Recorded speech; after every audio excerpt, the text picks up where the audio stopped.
السلام علیکم ورحمۃ اللہ وبرکاتہ۔ سگی بہن سے رشتہ توڑنے کا انجام۔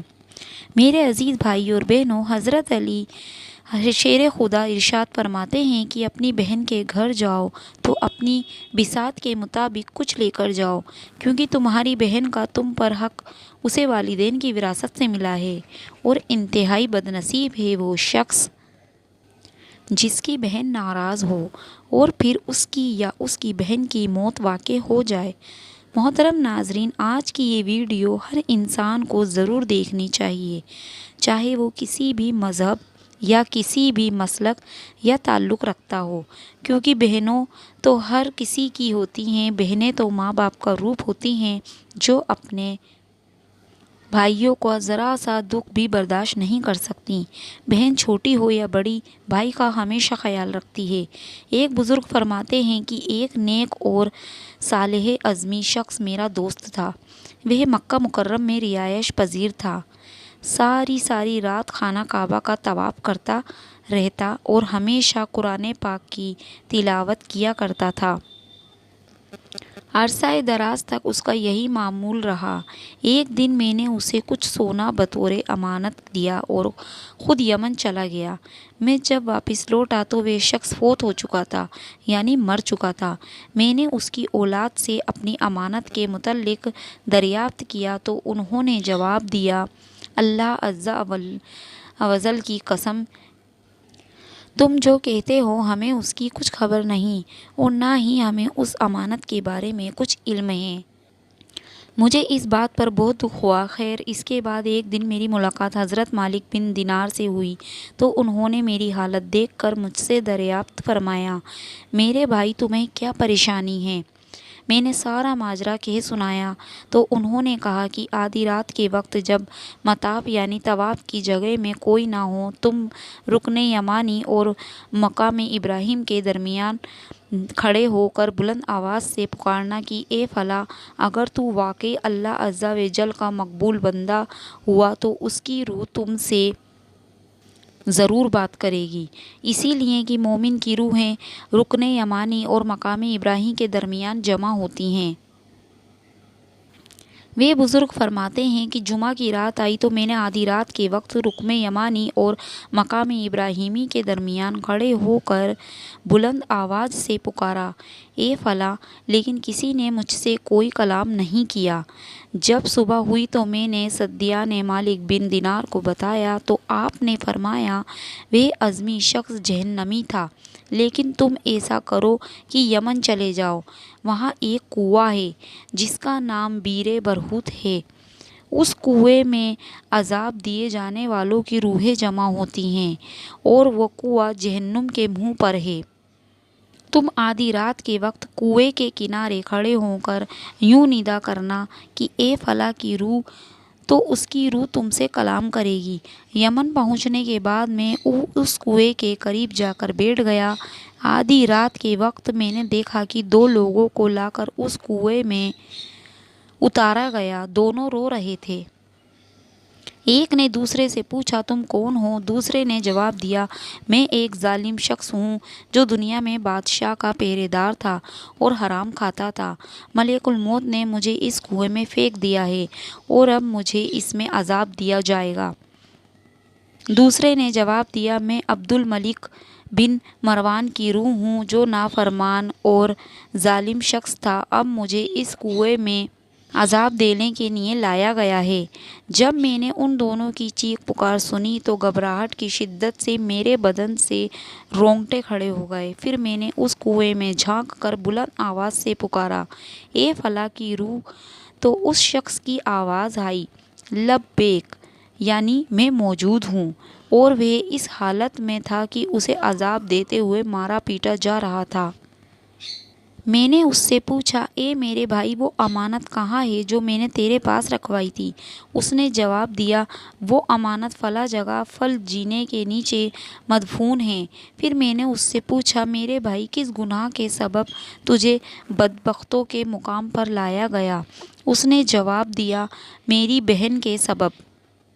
اسی لیے کہ میری ایک بہن مجھ سے کہیں دور سرزمین عظم میں رہتی تھی، میں اس کی پرواہ کیے بغیر اللہ عز و جل کی عبادت میں مشغول ہو گیا اور مکہ مکرمہ میں رہنے لگا، اور اس مدت میں نہ ہی مجھے اس کی کوئی فکر ہوئی اور نہ میں نے وہاں سے آنے والوں سے اس کے بارے میں کبھی کچھ پوچھا۔ جب میں مر گیا تو اللہ عز و جل نے اسی بات پر میری پکڑ فرمائی اور مجھ سے فرمایا، تو اس کو کیسے بھول گیا؟ اس کے کپڑے نہیں تھے اور تو کپڑے پہنے ہوئے زندگی گزارتا تھا، وہ بھوکی رہتی اور تو سیر ہو کر کھاتا تھا، وہ پیاسی رہتی اور تو سیر ہو کر پیتا تھا۔ پھر اللہ عز و جل نے فرمایا، مجھے اپنی عزت و جلال کی قسم، قطع رحمی کرنے والوں پر رحم نہیں کروں گا، اسے لے جاؤ اور بیر برہوت میں ڈال دو، جو ملک الموت نے مجھے اس کنویں میں ڈال دیا اور اب مجھے عذاب دیا جا رہا ہے۔ اے میرے بھائی، تم میری بہن کے پاس جا کر اس سے میرے لیے معافی کی درخواست کرو اور اس عذاب سے میرے چھٹکارے کے لیے کچھ کرو۔ ممکن ہے کہ اللہ عز و جل میرے حال پر رحم فرمائے، کیونکہ اللہ عز و جل کے یہاں قطع رحمی کے علاوہ میرا اور کوئی گناہ نہیں ہے۔ وہ بزرگ فرماتے ہیں کہ میں پہلے اس جگہ گیا جہاں امانت مدفون تھی، اسے کھودا تو اس میں ایک تھیلی نکلی جس میں امانت موجود تھی، وہ اسی حالت میں تھی جیسی میں نے اپنے ہاتھ سے باندھی تھی۔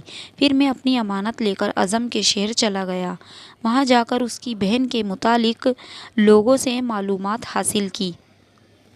بالآخر جب میری اس سے ملاقات ہوئی تو میں نے اسے اول تا آخر سارا ماجرا کہہ سنایا تو وہ رونے لگی۔ پھر جب میں نے اس کے چھٹکارے کے لیے اس سے کہا تو وہ اللہ تعالیٰ کی بارگاہ میں محتاجی کی شکایت کرنے لگی۔ میں نے کچھ دنیاوی مال اسے دے دیا اور وہاں سے لوٹ آیا۔ محترم ناظرین، اللہ کا شکر ادا کرو کہ اللہ نے تمہیں یہ پاکیزہ رشتہ عطا کیا ہے اور تمہیں تمہارے دکھوں کے سہارا عطا کیا ہے۔ بہن اگر تم سے عمر میں بڑی ہو تو وہ ماں کے حکم میں ہے، اس کا ادب و احترام قریب اسی انداز میں ہونا چاہیے جیسا کہ حدیث سے معلوم ہوتا ہے، اور اگر چھوٹی بہن ہو تو بھائی کو اس کا خیال ایسے ہی رکھنا چاہیے جس طرح ایک باپ اپنی بیٹی کا رکھتا ہے۔ پر ہر مسلمان کو چاہیے کہ رحمی اختیار کرے۔ رسول اللہ صلی اللہ علیہ وسلم کا فرمان عالی شان ہے، صلہ رزق کو بڑھاتی ہے۔ صلہ رحمی عرش سے لٹکی ہوئی اللہ عز و جل کی بارگاہ میں التجا کرتی ہے کہ اے اللہ، تو اسے ملا جو مجھے ملائے اور تو اسے کاٹ جو مجھے کاٹے۔ تو اللہ پاک فرماتا ہے، مجھے اپنی عزت و جلال کی قسم، میں ضرور اس کو ملاؤں گا جو تجھے ملائے گا، اور ضرور اسے قطع کروں گا جو تجھے قطع کرے گا۔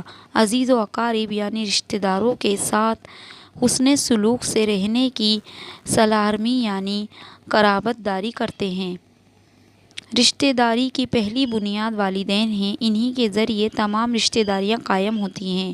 بھائی بہن کا رشتہ انہی کے دم سے ہے۔ رشتہ داروں کا تعلق ہر انسان کے ساتھ وہی ہے جو اس کے جسم کے متعلق اعضاء کا ہے، جس کی مدد سے وہ زندگی کی مختلف خوشیاں حاصل کرتا ہے۔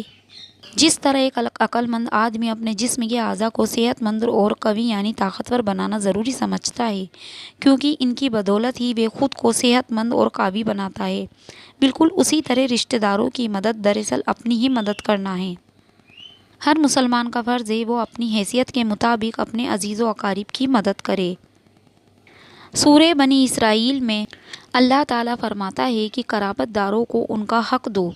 ناظرین، محتاج اور غریب رشتہ داروں ہماری مدد کے مستحق ہیں۔ اکثر دیکھا گیا ہے کہ ایک بھائی کو دنیا کی تمام آشائشیں میسر ہوتی ہیں تو دوسرا بھائی کوڑی کوڑی کا محتاج ہوتا ہے، لیکن امیر بھائی اپنے غریب بھائی سے بے نیازی اور لاپرواہی ہوتا ہے۔ ایسا طرز عمل صلہ رحمی کے اسلامی اصول کی صریح خلاف ورزی کرتا ہے۔ ہمارے رشتہ دار صرف ہماری مالی مدد کے مستحق نہیں ہیں بلکہ ہر طرح کی مدد کے مستحق ہیں۔ ہمیں ان کی اخلاقی مدد بھی کرنی چاہیے۔ وہ پریشان ہو تو اس کی ہمت بڑھانی چاہیے، بیمار ہو تو ان کی عیادت کرنی چاہیے، ان کی خوشی اور غم میں شریک ہونا چاہیے، وہ غلط راہ چل رہے ہوں تو انہیں سمجھانا چاہیے۔ اللہ تعالیٰ نے رشتہ داروں کے ساتھ اچھا سلوک کرنے کی ہدایت کی ہے۔ نبی کریم صلی اللہ علیہ وسلم نے بہت سے موقعوں پر مسلمانوں کو صلہ کرنے کی تاکید فرمائی ہے۔ نبی کریم صلی اللہ علیہ وسلم نے فرمایا، جو شخص یہ بات پسند کرتا ہے کہ اس کے رزق میں فراخی یعنی بڑھوتری ہو، اس کی عمر دراز ہو، تو اسے چاہیے کہ رشتہ داروں کے ساتھ نیک سلوک کرے۔ محترم ناظرین، کون شخص ہے جو یہ نہیں چاہتا کہ اس کی عمر بہتر ہو، اس کی روزی میں وسعت ہو؟ دنیا میں سب کی خواہشیں رکھتے ہیں۔ جو شخص اپنے رشتہ داروں کی بدسلوکی کی پرواہ کیے بغیر اپنی طرف سے نیک سلوک کرتا چلا جائے اور صبر و تحمل کی مثال قائم کرتا رہے تو وہ بہت بلند کردار انسان ہے۔ اگر ہم اپنا فرض رشتہ داروں کے ساتھ دیانت سے ادا کریں تو غربت و افلاس کا خاتمہ بھی ہو جائے گا، اور ایسا کرنا کوئی احسان نہیں بلکہ ان کا حق ہے جس کی ادائیگی ہر مسلمان پر فرض ہے۔ صلہ کی اہمیت کا اندازہ اس بات سے لگایا جا سکتا ہے کہ رسول کریم صلی اللہ علیہ وسلم نے فرمایا کہ رشتہ داری کو قطع یعنی کاٹنے والا جنت میں داخل نہیں ہو سکے گا۔ حضرت ابو ہریرہ سے روایت ہے کہ ایک شخص رسول کریم صلی اللہ علیہ وسلم کے پاس حاضر ہوا اور عرض کیا کہ میرا جو رشتہ دار ہے، میں ان کے ساتھ اچھا سلوک کرتا ہوں، لیکن وہ میرے ساتھ اچھا سلوک نہیں کرتے۔ میں ان کے ساتھ احسان کرتا ہوں لیکن وہ میرے ساتھ برائی کرتے ہیں۔ میں ان کے ساتھ بردباری کرتا ہوں جبکہ وہ میرے ساتھ جہالت سے پیش آتے ہیں۔ اس کی بات سن کر صلی اللہ علیہ وسلم نے فرمایا، اگر تو ایسا ہی کرتا ہے جیسا کہ تو نے کہا تو گویا تو انہیں گرم راکھ جھنکاتا ہے، یعنی تو انہیں گرم راکھ کھلاتا ہے، اور جب تک تم اس حالت پر قائم رہو گے تو اللہ کی طرف سے تمہارا ساتھ ایک مددگار متعین رہے گا۔ نبی کریم صلی اللہ علیہ وسلم کا ارشاد گرامی ہے، قرابداری ہے حسن اخلاق اور خوشگواری ہمسائیگی سے بستیاں آباد ہوتی ہیں اور عمریں دراز ہوتی ہیں۔ جس نیکی کا سب سے جلد ثواب ملتا ہے وہ صلہ رحمی یعنی قرابت داری ہے، حتیٰ کہ اگر اس کے خاندان والے فقیر بھی ہوں تو ان کے مال میں اضافہ ہوگا۔ کوئی خاندان ایسا نہیں کہ ان کے اندر اتحاد ہو اور وہ محتاج ہو۔ تو محترم ناظرین، مذکورہ حدیث سے معلوم ہوتا ہے کہ رشتہ داروں کے ساتھ صلہ رحمی اور حسن سلوک سے ہی معاشرہ پرسکون اور خوشگوار ہوتا ہے۔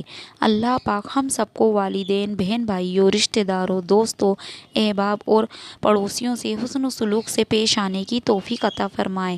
آمین ثم آمین۔